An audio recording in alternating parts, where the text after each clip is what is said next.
83 27 কি অবস্থা তোমাদের? তোমাদের এখনই অনেকের প্রশ্ন যে আপু পরীক্ষা তো 2 মাস পিছাইছে, বোর্ড পরীক্ষা, তাহলে টেস্ট পরীক্ষা কবে নাগাদ হতে যাচ্ছে? আমি আজকে তোমাকে বিশ্লেষণ করে বলে দেব টেস্ট পরীক্ষা কবে হবে, এন্ড ওই ডেটেই হবে ইনশাল্লাহ। এন্ড তোমরা যারা এখন পরীক্ষা পিছাইছো এই নিয়ে অনেক বেশি পড়াশোনা ধীরগতি করে দিছো, তারা অবশ্যই ভিডিওটা দেখো, তোমার অনেক বেশি উপকার হবে। হ্যাঁ, টেস্ট পরীক্ষা কবে হতে যাচ্ছে আগে চলো এটা বিশ্লেষণ করি। এন্ড ভিডিও শেষে অবশ্যই অনেক সুন্দর সুন্দর টিপস থাকবে যে যাতে তুমি পড়াশোনা রেগুলারিটির মধ্যে আনতে পারো। অবশ্যই ভিডিওটা স্কিপ করবা না। আর আপু চ্যানেলে তোমার পড়াশোনা রিলেটেড কিভাবে টাইম ম্যানেজ করবা, কিভাবে পড়বা, সব কিছুতে সুন্দর করে বলা বলা হয়। এন্ড তোমাদের সব টপিক নিয়ে বাংলা বলো, ম্যাথ বলো, ইংলিশ বলো, ফিজিক্স, কেমিস্ট্রি বা যেই গ্রুপেরই হও না কেন, সব গ্রুপের সাবজেক্ট কিভাবে পড়বা, এক একটা সাবজেক্ট সব কিছু নিয়ে আপুর চ্যানেলে ভিডিও আছে। সো এবং প্রতিনিয়ত আসতেছে। তোমরা যারা এগুলো নিয়ে হতাশ, হ্যাঁ বুঝতে পারতেছো না একটা সাবজেক্ট কিভাবে পড়বা, কি কি পড়বা, আপুর চ্যানেলে প্রতিনিয়ত এইসব নিয়ে ভিডিও আসে। সো চ্যানেলটা তোমার এসএসসি যাত্রায় অনেক বেশি হেল্পফুল। অবশ্যই চ্যানেলটা সাবস্ক্রাইব করে রাখো। দেখো, তোমাদের পরীক্ষা কবে হওয়ার কথা ছিল? তোমাদের পরীক্ষা হওয়ার কথা ছিল 7 জানুয়ারি, ঠিক আছে, 7 জানুয়ারি। কিন্তু পরীক্ষা 7 জানুয়ারি হচ্ছে না, এটা 2 মাস প্লাস পিছাইয়ে হচ্ছে কত, 14 মার্চ থেকে শুরু হচ্ছে। ঠিক আছে, এখানে 2 মাস প্লাস তোমার টাইম পাচ্ছ। তাহলে টেস্ট পরীক্ষা হওয়ার কথা ছিল কি অক্টোবরের 28 তারিখ বা অক্টোবরের শেষ থেকে। হ্যাঁ, অক্টোবরের শেষ, অক্টোবরের শেষের দিকে বা অনেক অনেক গভর্নমেন্ট থেকে ছিল 28 তারিখে, নভেম্বরের মধ্যে টেস্ট পরীক্ষাটা শেষ করে ফেলবো। কিন্তু এখন তো 2 মাস পিছাইছে পরীক্ষা, তাহলে কি টেস্ট পরীক্ষা এই তারিখে হবে না? টেস্ট পরীক্ষা পিছাবে, কতদিন পিছাবে? 2 মাস না, 2 মাস পিছাবে না। কতদিন পিছাইতে পারে আমি তোমাকে বলে দিচ্ছি। দেখো,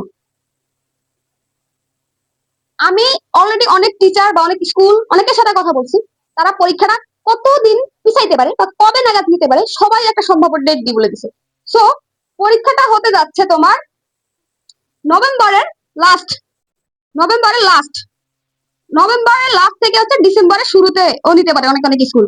ঠিক আছে, হয় নভেম্বরের শেষ সপ্তাহ থেকে ডিসেম্বরের মধ্যে মাঝামাঝির মধ্যে পরীক্ষাটা হয়ে যাবে, অথবা ডিসেম্বরের প্রথম থেকে পরীক্ষাটা শুরু করতে পারে। ঠিক আছে, এই হচ্ছে তোমার টেস্ট পরীক্ষার ডেট। দেখো, তোমরা এখন অনেকেই পরীক্ষা পিছাইছে এই আনন্দে পড়াশোনা থেকে একটু ডিস্ট্রাক্টেড হয়ে গেছো। পড়াশোনার ধীর গতি যেটা আগে তুমি কি বলে 5 কে স্পিডে পড়তা পড়াশোনা, এখন সেটা 2 কে চলে আসছে। এরকম করলে হবে না। তোমাকে এখন যারা আগে টার্গেট নিছো যে আমি পাস করব, তারা এখন 4 পয়েন্ট প্লাস টার্গেট করো। যারা পাস করবে এই চিন্তা ছিল এই প্লাস পাইবা, এরকম টার্গেট করো ভাই। বেশি তো অনেক টাইম আছে তোমাদের হাতে, 6 মাস। এই টাইমে তুমি তোমার লাইফ চেঞ্জ ঘুরে দিতে পারো।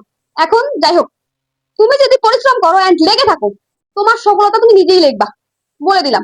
দেখো, তোমাদের মধ্যে যারা পড়াশোনা রিলেটেড কোনো সমস্যা আছে যে আপু আমি রেগুলারলি মেনটেন করে পড়তে পারি না, বা একটা সাবজেক্ট কিভাবে পড়বো, ইম্পর্টেন্ট চ্যাপ্টার কোনগুলো পড়বো, ম্যাথে অধ্যায় আছে তোমার 17টা, বাট পাস করতে 2টা, প্লাস পেতে 5টা কি 6টা পড়া লাগে, তোমাকে সব পড়া লাগতেছে না, এরকম করে টিপস জেনে পড়তে হবে। তোমরা যারা বুঝতে পারতেছো না পড়াশোনা রিলেটেড কোনো সমস্যা, আপুর হোয়াটসঅ্যাপ নাম্বার আছে, অবশ্যই বলো, আপু অলওয়েজ লাইনে থাকি, তোমার যেই কোনো সমস্যার সমাধান আপু করে দেবো। হোয়াটসঅ্যাপে আপুকে এই নাম্বারে নক দিও, আপু ডিরেক্টলি তোমার সাথে যোগাযোগ করবো। এন্ড প্রতিনিয়ত তুমি কিভাবে কিভাবে পড়বা সবকিছুর জন্য একটা ব্যবস্থা আছে। সো তোমাদের মেন্টরশিপ প্রোগ্রাম চলতেছে, ওইখানেও অ্যাড হইতে পারো। তোমাকে প্রত্যেকদিন পড়া দেওয়া না, রেগুলারিটির মধ্যে রাখা, উইকে 2টা সাবজেক্ট শেষ করে দেওয়া, তোমার টেস্টের আগে সিলেবাস শেষ করে দেওয়া, প্লাস রিভিশনের মধ্যে রাখা, এক্সাম না, সবকিছু দায়িত্ব আপুর। আপুকে হোয়াটসঅ্যাপে নক দাও, আপুর সাথে যুক্ত হয়ে যাও। দেখো, তোমাকে কি বললাম, এখন তোমার পড়াশোনার স্পিডটা দ্বিগুণ বাড়াইতে হবে। কেন? এই একটা হচ্ছে সার্টিফিকেট, 12 বছর পড়াশোনা করার পরে তুমি এটা পাচ্ছ, যারা নার্সারি প্লে করছো আর কি। এছাড়া একাডেমিক ভাবে তুমি 10 বছর, তোমার 10 বছর শিক্ষা জীবনের এটাই প্রথম সার্টিফিকেট। আর তোমার কোনো পরীক্ষা হয় নাই। তোমার বোর্ড পরীক্ষার দিন বোর্ড পরীক্ষার রেজাল্টের দিন সবাই মুখিয়ে থাকবে, তোমার আত্মীয় স্বজন কল দেবে, তোর রেজাল্ট কি, তোমার বাবা মাকে কল দেবে, তোমার ছেলের রেজাল্ট কি, মেয়ের রেজাল্ট কি, তখন কি অ্যান্সার দেবে। এইরকম করে ওই দিনটা যেন খারাপ না হয়, ওই দিনটা যেন তুমি সবার টাইম লাইনে থাকো ফেসবুকে, যে এই রেজাল্ট আমার এই আত্মীয়ের এই রেজাল্ট, এরকম মন মানসিকতা স্থির করো। ঠিক আছে, না হলে ভাই, যদি তুমি অত বেশি উড়ো, একটু এসএসসি 26 সাল আছে না, ওদের থেকে একটু শিক্ষা নাও। এরকম বহু প্লান আছে ভাই, পাস করতে পারে নাই। প্রত্যেক 3 জনের মধ্যে একজন স্টুডেন্ট ফেল ছিল। এই ফেলের হার তো কত ছিল জানোই, পুরো বাংলাদেশে 7 লাখ ছিল। তো এখন অবশ্যই তোমাকে মন মানসিকতা স্থির করতে হবে। ঠিক আছে, তোমার এখন পড়াশোনার স্পিডটা আরো বাড়িয়ে দিতে পারে হবে। কারণ কি, তুমি আল্লাহ তোমাকে একটা সুযোগ দিছে, তোমাকে 2 মাস টাইম দিচ্ছে, এটা হিউজ বা হিউজ। 2 মাসে মানুষ গেম চেঞ্জ করে দিতে পারে, আর তো টাইম আছে 6 মাস, 6 মাসে মানুষ গেম চেঞ্জ করে দিতে পারে। যে জিরো লেভেল আছে, কিছুই পারলে ও তাইলে ক্লাস পাইতে পারে, যদি মন মানসিকতা থাকে। তো তোমাকে এইভাবে করতে হবে। ঠিক আছে, দেখো, তোমার এখন প্রথম প্ল্যান হবে ডেইলি টার্গেট করা। ডেইলি টার্গেট কি আপু? তুমি কি হচ্ছে সকাল 6টা থেকে অনেকে আছে না 7টা 30 পর্যন্ত রুটিন বানায়, এই টাইমে হচ্ছে আমি বাংলা পড়বো, এর পরের টাইমে আমি ম্যাথ পড়বো, এর পরের টাইমে আমি অন্য সাবজেক্ট পড়বো, এরকম দিলে আমি 16টা সাবজেক্ট পড়বো না।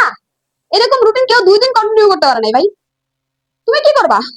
তুমি হচ্ছে উইকলি প্ল্যান নিবা, দুইটা সাবজেক্ট উইকলি প্ল্যান প্ল্যান করবা, ঠিক আছে? উইকলি প্ল্যান করবা, এই উইকের মধ্যে আমি 2টা সাবজেক্ট শেষ করবো, 3টা সাবজেক্ট শেষ করবো।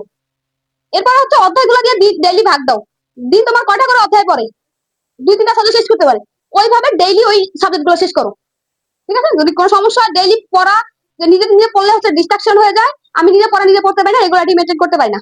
আপুকে হোয়াটসঅ্যাপে নক দাও, আপু আছে, তোমার ডেইলি কিভাবে পড়া আদায় করে নিতে হয় তার দায়িত্ব আমার, ঠিক আছে? এইভাবে করে মাস্টার প্ল্যান করো। তোমার টার্গেট থাকবে টেস্টের আগে পুরো সিলেবাস কমপ্লিট। তোমার সিলেবাস কমপ্লিটের মিশনে নামতে হবে। হ্যাঁ, সিলেবাস কমপ্লিটের মিশন। সিলেবাস যদি কমপ্লিট করতে পারো দেন হচ্ছে তুমি রিল্যাক্স, টেস্টের পরে জাস্ট হচ্ছে রিভিশন দিবা, ঠিক আছে? একটা সাথে কিভাবে রিভিশন দেয়, কি করতে হয়, সব নিয়ে আপু চ্যানেলে ভিডিও আছে, ঠিক আছে? আর কিছু বললাম না। তোমার যদি কিছু জানা থাকে অবশ্যই আপুকে নক দিও। আর এই তোমার এসএসসি যাত্রায় চ্যানেলটা অনেক বেশি কার্যকরী, একবার হারিয়ে গেলে আর পাবা না। সো চ্যানেলটা অবশ্যই সাবস্ক্রাইব করে রাখো। সবার জন্য শুভকামনা। পড়াশোনা স্পিড কমায়ও না, বরং আরো বাড়িয়ে দাও, না হলে সামনে অনেক বড় বিপদ অপেক্ষা করতেছে। ধন্যবাদ।